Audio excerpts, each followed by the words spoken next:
Welcome back ناظرین، آپ programme دیکھ رہے ہیں اوپن مائنڈز اور ہمارے ساتھ گیسٹ ہیں سید اظہر علی شاہ صاحب۔ شاہ صاحب تو ہم پہنچے ہیں پاکستان بننے کے بعد۔ اچھا، تو میاں افتخار الدین اس زمانے میں ریفیوجی منسٹر تھے، ریہیبلیٹیشن منسٹر تھے وہ۔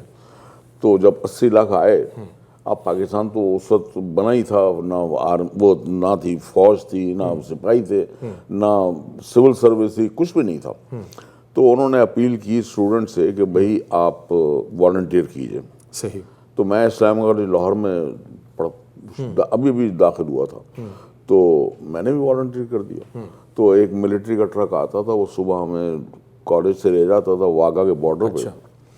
تو پہلے دن کا قصہ ہے کہ میں جب وہاں پہنچا تو ہم 20 لڑکے ہوں گے، 25 لڑکے۔ تو ہم نے کہا بھائی کیا کام ہے؟ ان کا جی رات کو 500 آدمی مر گئے اچھا اس کیمپ میں، ان کو دفن کرنا ہے۔ تو ہم نے کہا کہ بھائی یہاں نہ پانی ہے نہ کفن ہے، تو کیا کیسے دفن کریں گے ان کو؟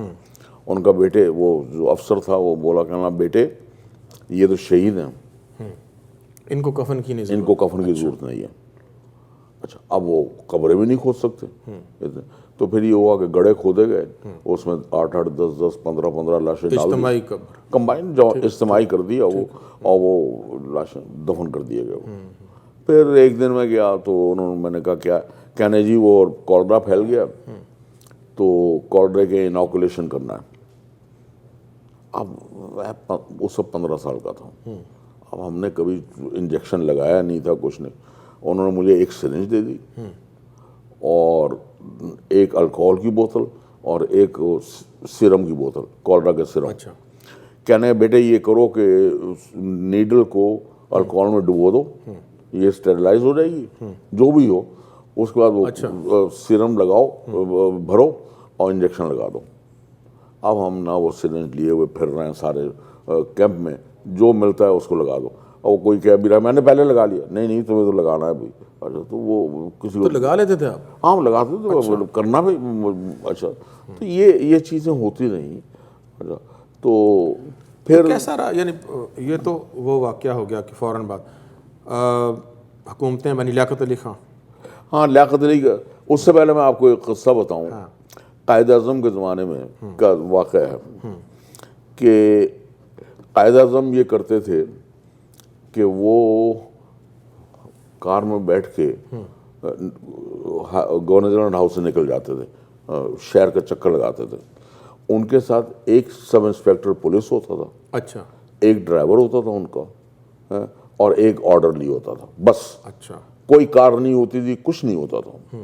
تو ایک دفعہ آرڈرلی جو جسے اردلی کہتے ہیں، اردلی کہتے ہیں، اچھا، اور چپراسی کہہ لیجیے، اور وہ ایک دفعہ ایک ریلوے پھاٹک آیا، اس پہ وہ گاڑی آنے والی تھی تو بند تھا پھاٹک۔ اچھا، تو ڈرائیور اتر کے گیا، اس نے تو پتہ نہیں ہے گورنر جنرل صاحب ہے، کھولو پھاٹک۔ تو قائد اعظم ناراض ہو گئے، کہنے کا اگر میں قانون نہیں مانوں گا تو اور کون مانے گا؟ بالکل صحیح، بند بند کرواؤ پھاٹک جب تک گاڑی نہیں جاتی۔ اچھا، پھر اس کا ایک اور قصہ ان کا کہ وہ زیارت چلے گئے تھے، وہ بیمار تھے، زیارت میں تھے، وہاں سردی ہونے لگی، تو ان کے جو پرسنل فزیشین تھے کرنل الہی بخش، انہوں نے ان کے واسطے ایکسٹرا جرابیں منگوا دیں۔ تو جب وہ بل آیا تو اس میں یعنی گورنر جنرل ہاؤس کے سارے وہ خرچے تھے، تو اس میں ایک تھا کہ جی 1 روپے کی جراب آئی ہے۔ تو انہوں نے کہا یہ کیا ہے؟ کہنے جی وہ کرنل الہی بخش نے کہا کہ آپ کو وہ سردیاں ہیں تو میں نے آپ کو سے ایکسٹرا جراب کا جوڑا منگوایا۔ ان کا پھر یہ میرے اکاؤنٹ میں سے جائے گا، گورنمنٹ کے اکاؤنٹ میں سے نہیں جائے گا۔ آج اب کمپیریزن کریں۔ اچھا، اس کے بعد وہ جب پہلی کیبنٹ میٹنگ ہوئی ہے تو اے ڈی سی آیا ان کے پاس، کہنا صاحب وہ منسٹر آ رہے ہیں سارے، تو میں چائے سرو کروں یا کافی سرو کروں؟ اچھا، انہوں نے کہا کیوں؟ کہنا جی وہ میٹنگ ہو رہی ہے نا۔ اس نے کہا وہ گھر سے نہیں پی کے آئیں گے، یہ سرکار کا خزانہ ہے، یہ منسٹرز کے واسطے نہیں ہے۔ آج زرداری اور نواز شریف کے زمانے میں 1-1 کروڑ روپے کا بجٹ ہے کچن کا، جی اور وہ اتنا حساب رکھتے تھے کہ نئی چائے بھی نہیں ملے گی، پانی دے دو ان کو۔ اچھا، یہ جو کریکٹر کی ریفلیکشن ہے یہ لیاقت علی خان میں بھی تھی؟ نہیں، لیاقت علی میں اتنی نہیں تھی۔ اچھا، لیاقت علی میں پرسنل پاور بہت چاہتے تھے وہ۔ اچھا، مثلا ایک مثال یہ ہے کہ قائد اعظم جب گورنر جنرل بنے تو انہوں نے مسلم لیگ کے صدر سے استعفیٰ دے دیا، صدارت سے۔ ٹھیک ہے، کہنا جی مسلم لیگ جو ہے یہ واش ڈاگ ہے ٹھیک ہے، گورنمنٹ کا، صحیح۔ تو اس کا پریزیڈنٹ الگ ہونا چاہیے تاکہ وہ گورنمنٹ کو چیک کر سکے۔ کون بنا پھر؟ چودھری خلیق الزمان۔ چودھری خلیفہ۔ اچھا، لیکن جیسے ہی قائد اعظم کا انتقال ہوا ہے، لیاقت علی نے خلیق الزمان کو نکال کے خود بن گئے، خود پریزیڈنٹ بن گئے۔ اس کے بعد ٹریڈیشن یہ ہو گئی کہ جو پرائم منسٹر بنتا تھا وہ دونوں عہدے رکھتا وہ دونوں عہدے رکھتا تھا۔ اچھا، تو اب وہ مسلم لیگ جو ہے وہ واش ڈاگ نہیں رہی، وہ تو لانڈی ہو گئی۔ آجا، تو یہ بہت بڑا ظلم تھا جو ملک کے اوپر ہوا، کہ جو صحیح ہونا چاہیے تھا۔ اچھا، اس کے بعد ناظم الدین جو تھے نا، وہ ویسے ہی تھے جو قائد اعظم کی طرح۔ اچھا، وہ ان کا تھا کہ وہ تراویح کی نماز پڑھنے مسجدوں میں جاتے تھے، ہر مسجد میں، جیکب لائن کی مسجد میں بھی جاتے تھے۔ اچھا اچھا، اور وہاں جناب میں نے ان کے ساتھ نماز پڑھی ہے۔ اچھا، ہاں، کیونکہ ہم اتفاق سے وہاں جاتے تھے نماز پڑھنے، تو معلوم ہوا جی وہ ناظم الدین بھی آ رہے ہیں۔ اچھا، لیکن جناب ان کے واسطے کوئی جگہ ریزرو نہیں ہوتی تھی، جہاں جگہ جہاں مل گئی جگہ وہ وہیں کھڑے ہو گئے۔ اور وہی ایک اے ڈی سی ہوتا تھا یا آرڈرلی ہوتا تھا، اور ایک سب انسپیکٹر، بس۔ اچھا، یہ خواجہ ناظم الدین کا بھی یہ تھا۔ آجا، اس کے بعد سکندر مرزا کے زمانے میں بھی یہ تھا کہ عید کے اوپر سکندر مرزا اوپن ہاؤس کرتے تھے۔ گورنر جنرل ہاؤس کے دروازے کھول دیے جاتے تھے، جس کا دل چاہے جا کے عید میں لائے ان سے، اور چائے پی لے ان کے ساتھ بیٹھ کے، اور عید مل کے آ جائے۔ سارا دن وہ وہاں بیٹھے رہتے تھے وہ۔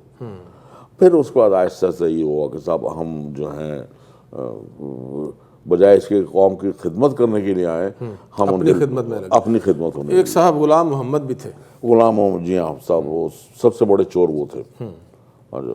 انہوں نے ان کو فائنانس منسٹر بنایا لیاقت علی نے۔ اتفاق یہ ہوا کہ اس زمانے میں ہمیں سٹرلنگ بیلنسز ملے تھے۔ سیکنڈ ورلڈ وار میں جو انڈیا سے سامان خریدتا تھا انگلینڈ، تو ان کے پاس پیسے نہیں تھے، تو وہ یہ کہتے تھے کہ ہم آپ کا اکاؤنٹ جمع کر لیتے ہیں، اچھا، اچھا، اور جنگ کے بعد دے دیں گے۔ تو جب جنگ ہوئی، ختم ہوئی، تو انڈیا اور پاکستان دونوں نے کہا بھئی ہمارے پیسے واپس کرو۔ تو ایگریمنٹ ہوا، اور وہ کہ اتنے لاکھ یا اتنے کروڑ پاؤنڈ جو ہے نا، وہ سال کے ہم دیں گے آپ کو۔ اب پاکستان کے پاس فورن ایکسچینج آنا شروع ہو گیا۔ پھر 51 میں کورین وار شروع ہو گئی، تو کاٹن اور جوٹ کی پرائسز جو ہیں وہ دگنی ہو گئیں، تو فورن ایکسچینج اور آ گیا۔ غلام محمد نے بجائے اس کے کہ وہ فورن ایکسچینج قاعدے سے استعمال کرتے یا رکھتے اس کو، انہوں نے یہ کیا جی اوپن جنرل لائسنس کر دیا۔ اچھا، اب جو دل چاہے منگوا لو۔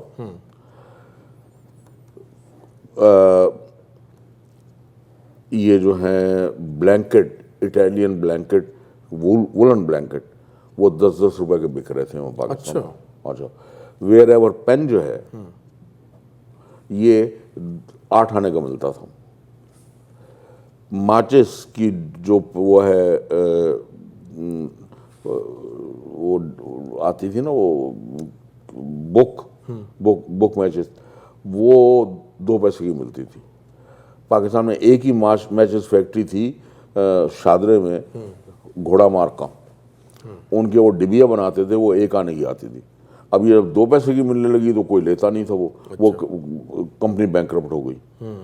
اچھا، نتیجہ یہ ہوا کہ ہم نے بجائے اس کے کہ کوئی انڈسٹری لگاتے یا کچھ کرتے، ہم نے اپنی انڈسٹری کو بھی ختم کر دیا، اور فورن ایکسچینج بھی ضائع کر دیا۔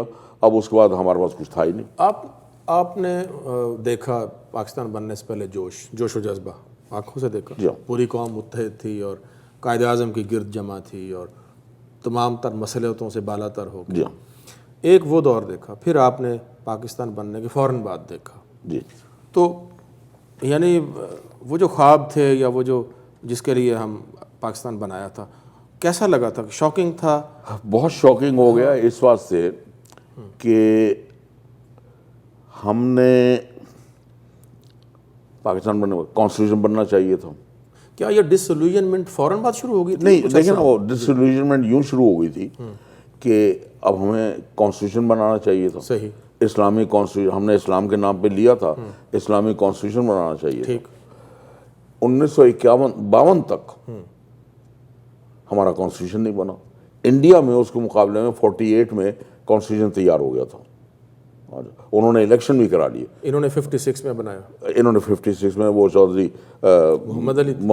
محمد علی نے بنایا تھا. اچھا 56 میں لیاقت علی کے انتقال کے اسیسینیشن کے بعد. اور انہوں نے سارا جو کیا تھا وہ یہ تھا کہ ایک آبجیکٹو ریزولوشن قرارداد مقاصد. جی ہاں. اچھا اس کے بعد اس پہ زور زیادہ کیوں ڈالا؟ زور یہ تھا کہ جماعت اسلامی خاص طور پر یہ کہتی تھی کہ آپ نے قانون میں یہ نہیں کہیں لکھا کہ یہ اسلامی حکومت ہوگی. تو یہ ہونا چاہیے, اگر آپ لکھ دیں کہ قانون میں کوئی قانون اسلام کے اصولوں کے خلاف نہیں بنے گا تو وہ, اور وہ اس میں آبجیکٹو ریزولوشن میں یہ تھا the sovereignty rests with Allah and through Allah with the people of Pakistan. یعنی یہ بڑا سمپل سا ہے, لیکن اللہ کی ساورینٹی ہے.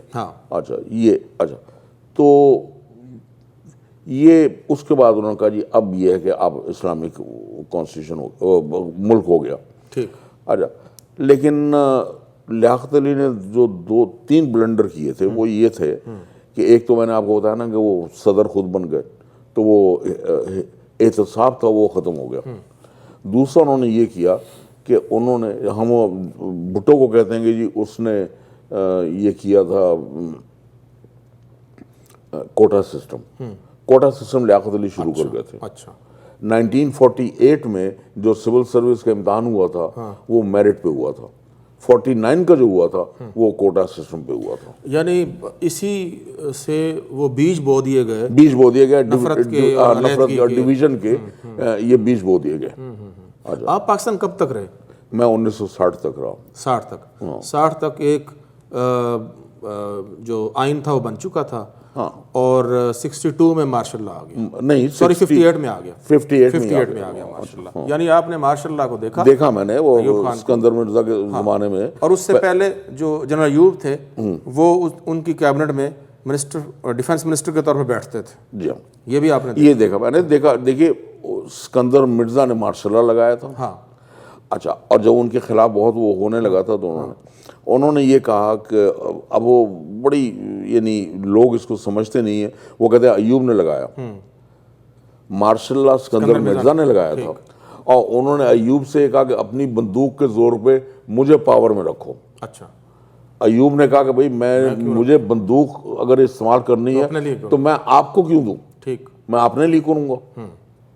تو وہ انہوں نے ان کو نکال کے خود ہو گئے. آپ 60 میں آ گئے امریکہ. ٹھیک. وہ آپ نے تھوڑا سا ٹائم دیکھا پاکستان.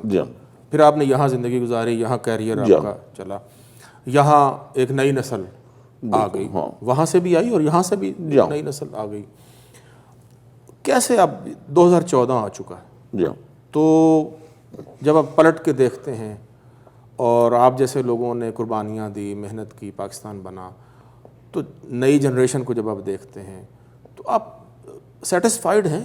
نہیں صاحب, بڑا مجھے افسوس ہوتا ہے کہ آپ بہت سارے لوگوں سے بات کریں تو وہ کہتے ہیں جی پاکستان کیوں بنا تھا. اس کی ایک وجہ یہ ہے کہ ہم نے اپنے اسکول کی سلیبس میں انڈیپینڈنس موومنٹ کا کہیں ذکر ہی نہیں کیا. اچھا. آپ کتابیں اٹھا کے پڑھ لیجئے, کہیں ذکر نہیں آتا کہ صاحب وہ انڈیپینڈنس موومنٹ بھی کوئی چیز تھی, کہ مسلمانوں پہ کیا ہو رہا تھا کہ جس کی وجہ سے وہ علیحدہ ہونا چاہتے تھے. اچھا, قائد اعظم نے کیا کہا تھا, اقبال نے کیا کہا تھا, ہمیں کسی کو معلوم ہی نہیں. میں نے یہاں ایک وہ آئے ہوئے تھے فورن سیکریٹری, نام یاد نہیں آ رہا مجھے اس وقت, تو وہ تقریر کر رہے تھے اور بڑی وہ یہ جی یہ ہوا وہ ہوا. تو جب تقریر ختم ہو گئی میں نے کہا آپ نے سب کچھ ذکر کر دیا پاکستان, لیکن آپ یہ بھول گیا کہ اس کا آئیڈیا جو دیا وہ اقبال نے دیا تھا 1934 میں. ہاں تو یہ آپ تو آ گئے پھر ادھر اور آپ نے زندگی کا ایک پرائم جو پیریڈ تھا وہ یہاں گزار دیا. جی تو کڑتے ہوں گے اندر سے, بہت زیادہ. میں ابھی تک روتا ہوں, یہ نہیں رونا آتا ہے. رونا آتا ہے. کچھ سوچا کہ پاکستان کے لیے بھی کچھ کیا جائے؟ یعنی صاحب میں تو یہاں بیٹھ کے بھی بہت کچھ کرتا ہوں. مثلا ایک مثال دیتا ہوں کہ کوئی 2-3 سال پہلے کی بات ہے. ہاں جی. اسٹیٹ ڈپارٹمنٹ نے وہ کشمیر میں جو بڑے وہ مارے جا رہے تھے وہ, تو اسٹیٹ ڈپارٹمنٹ کے جو اسپوکس مین تھے اس نے یہ کہا کہ صاحب ہمیں بڑا فکر ہے کہ کشمیر میں بے گناہ آدمی مارے جا رہے ہیں, لیکن یہ انڈیا کی انٹرنل افیئر ہے تو اس میں ہم بول نہیں سکتے. تو مجھے بڑا افسوس ہوا. تو میں نے اوباما کو خط لکھا, اوپن لیٹر. کبھی کہیں گے تو میں آپ کو, میرے پاس پڑا ہوا ہے, میں آپ کو دکھا دوں گا. اور میں نے اس میں لکھا, میں نے کہا یہ انٹرنل میٹر نہیں ہے انڈیا, کشمیر کا جو ہے انڈیا کا انٹرنل میٹر نہیں ہے, یہ ایگریمنٹ ہے United nations, India and Pakistan, کہ انڈیا ول ہولڈ اے پلیبسٹ.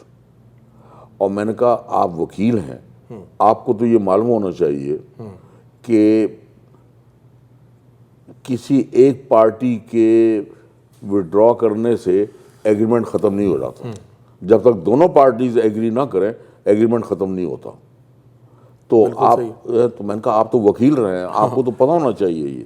اچھا, جو یہاں کی جو یہاں پلی پیدا ہوئی وہ تو پاکستان یا پاکستان تحریک سے نہیں واقف, کیا کرنا چاہیے ان کو بڑوں کو؟ صاحب دیکھیے, ایک تو یہ کہ وہ جنریشن جو پاکستان سے آ رہی ہے, ہمیں اپنے اسکولوں میں, اپنے کالجز میں پاکستان موومنٹ کا ذکر کرنا چاہیے.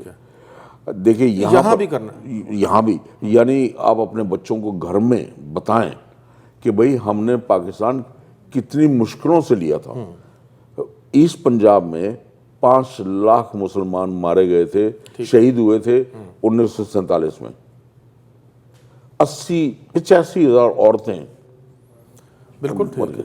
تو یہ ہم اس کو بھول گئے, ہمارے لوگوں معلوم ہی نہیں. میں ابھی ایک ریسٹورنٹ میں گیا, میں نے کہا آپ کہتے ہیں میں پاکستانی ریسٹورنٹ ہے, نام آپ نے انڈین رکھا ہوا ہے. کہنے لگے ہم انڈیا پاکستان میں کوئی تفریق نہیں کرتے ہیں. تو میں نے کہا اگر آپ نے انڈیا پاکستان میں تفریق نہیں کی ہے تو پاکستان بنا کیوں ہے؟ ہاں بالکل صحیح ہے. آپ چلیں, وقت بالکل آخری مراحل میں اور پروگرام ختم ہو رہا ہے. بہت شکریہ, آپ تشریف لائے. آپ سے اتنی دل کر رہا ہے کہ اور آپ سے باتیں سنیں. ان کو لکھیے آپ یہ اپنی یاد. نہیں میں لکھ رہا ہوں, میں کتاب لکھ رہا ہوں, کتاب لکھ رہا ہوں کہ انشاءاللہ پھر کسی نشست میں دوبارہ آپ سے بات ہوگی. اللہ آپ کو سلامت رکھے. ناظرین, آپ نے گفتگو سنی سید اظہر علی شاہ صاحب, ہمارے گیسٹ. ایسے لوگ غنیمت ہیں, ان کے تجربوں سے, ان کے مشاہدات سے, ان کی یادداشتیں آپ تک پہنچنی چاہیے, نئی نسل تک پہنچنی چاہیے. یہ کہانی جو ان کے ذہن میں ہے, جو خواب ان کے ذہن میں تھے, جو ٹوٹے, جو بنتے رہے, جو سنورتے رہے, جو انہوں نے نئے بنائے, جو پاکستان کے بارے میں سوچا, جو پاکستان نہیں بن سکا, اسے بننا چاہیے. ان خوابوں کی تکمیل ہونی چاہیے اور ایسے لوگوں کو سلامت رہنا چاہیے. بہت شکریہ آپ کا. غضنفر ہاشمی اجازت چاہتا ہے. اللہ حافظ.